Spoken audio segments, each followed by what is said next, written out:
भारत की पहचान है। क्या ये कहना गलत होगा?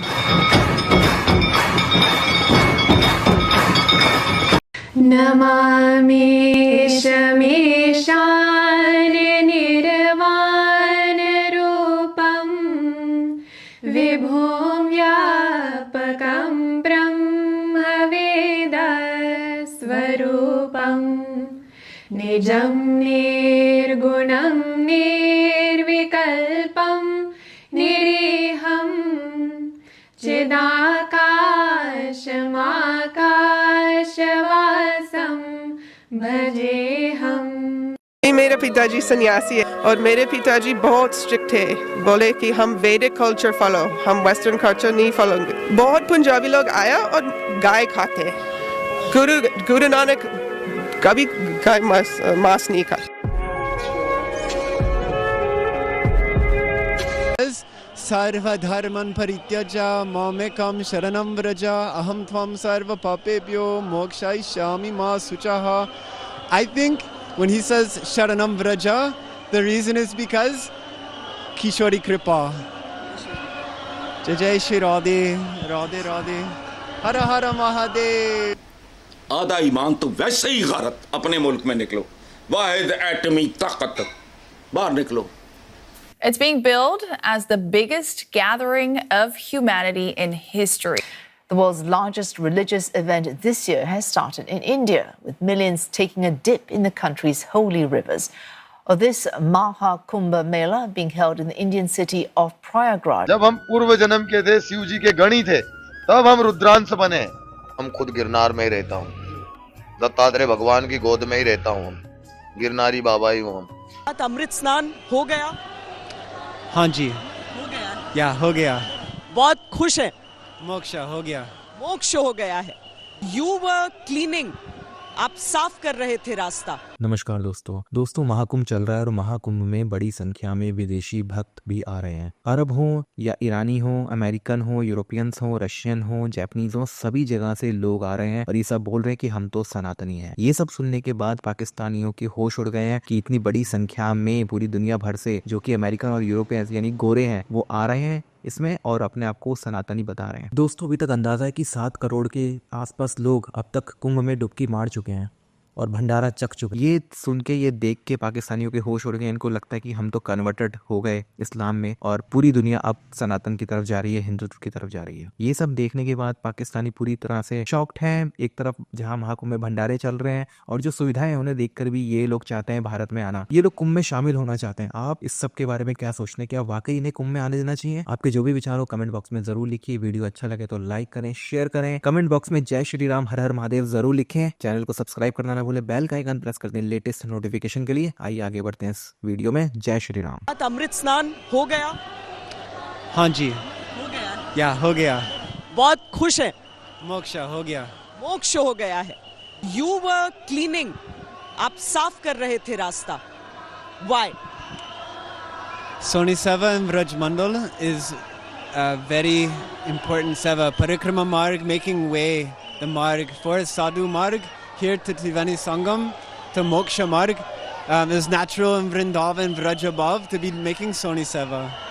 हिंदी बोलते कम है पर दोहे आपको पूरे याद हैं। व्रज दोहा।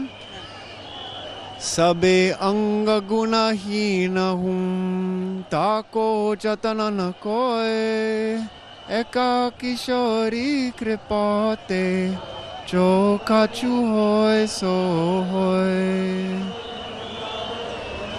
I think also when Krishna in Sri Bhagavad Gita says Sarva dharman parityaja mamekam sharanam vraja aham tvam sarva papebhyo mokshayishyami ma suchaha.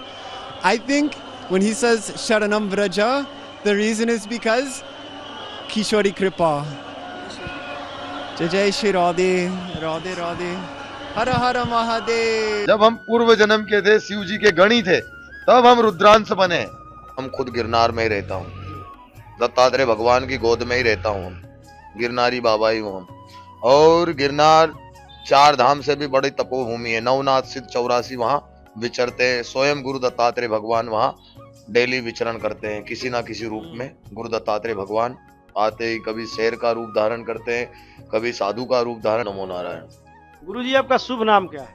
मेरा नाम श्री दिगंबर शिवगिरी महाराज है। आप किस अखाड़े से हैं गुरुजी? श्री पंचदश नाम दुनिया अखाड़े। गुरुजी ये जो नागा सन्यासी होते हैं, हम बहुत सारे इंटरव्यू में हम लोग देखे हैं, तो ये नागा सन्यासी बनाए कैसे जाते हैं? नागा सन्यासी कठोर परिश्रम, कठोर तपस्या, हिमालय में रहते हैं, वनों में हम लोग रहते हैं, घास पत्तियों की रोटी बना के खाते हैं। 12 वर्ष लग हम अपने गुरुजी की सेवा करते हैं, योग साधना करते हैं, उसके बाद में हमारे नागा संस्कार होते हैं।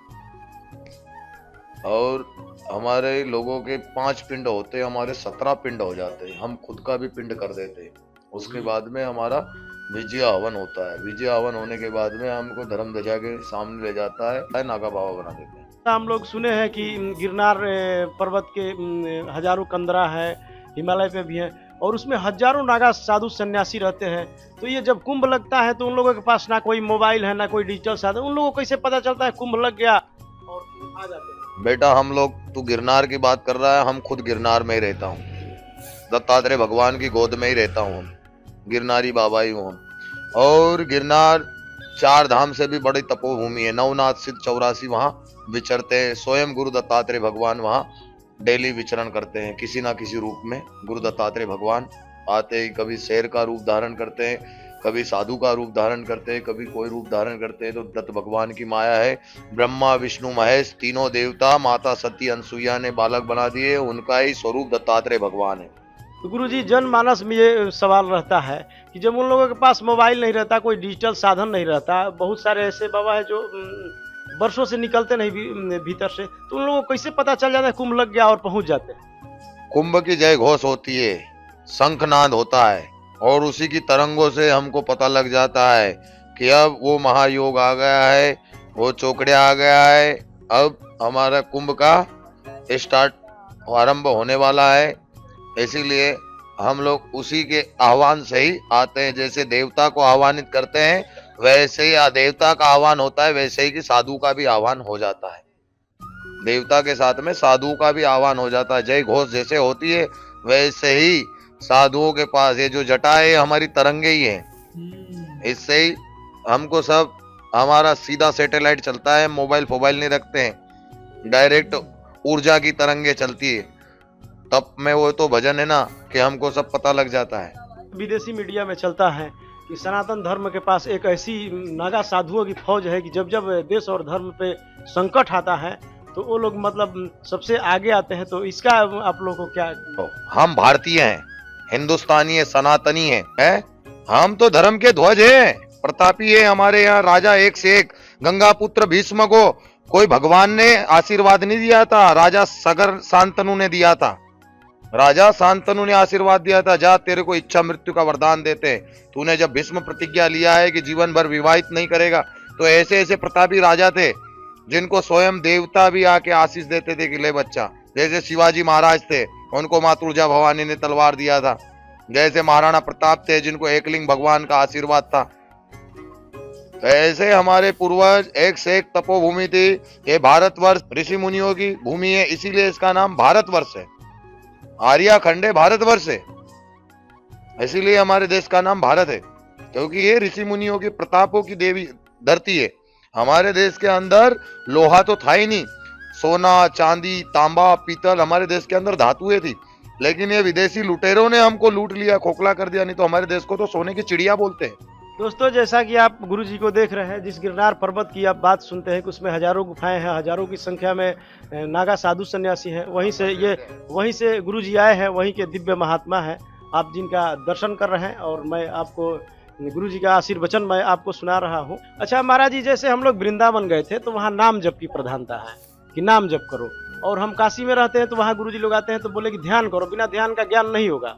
तो क्या देखो, क्या काशी जो है ध्यान केंद्र की जगह है, और वृंदावन है जो काशी है ध्यान और योग केंद्र की जगह है। काशी ये पृथ्वी का भाग नहीं है। काशी भगवान शिव जी ने अपनी दिव्य शक्ति से त्रिशूल पे उतारी हुई है। काशी इसीलिए मोक्षदायिनी है, त्रिशूल पे उतारी है, त्रिशूल पे खड़ा है, वो पृथ्वी का भाग नहीं है। और वृंदावन पृथ्वी का भाग है, इसलिए कलयुग केवल नाम आधारा, सुमरि सुमरि नर उतरे भव पारा। कलयुग केवल नाम ही आधार है, इसलिए वहां पे नाम चल जपता है। और ये काशी मोक्षदायिनी है, क्योंकि ये स्वर्ग से उतारा गया है काशी को, त्रिशूल पे खड़ा है शिव जी के।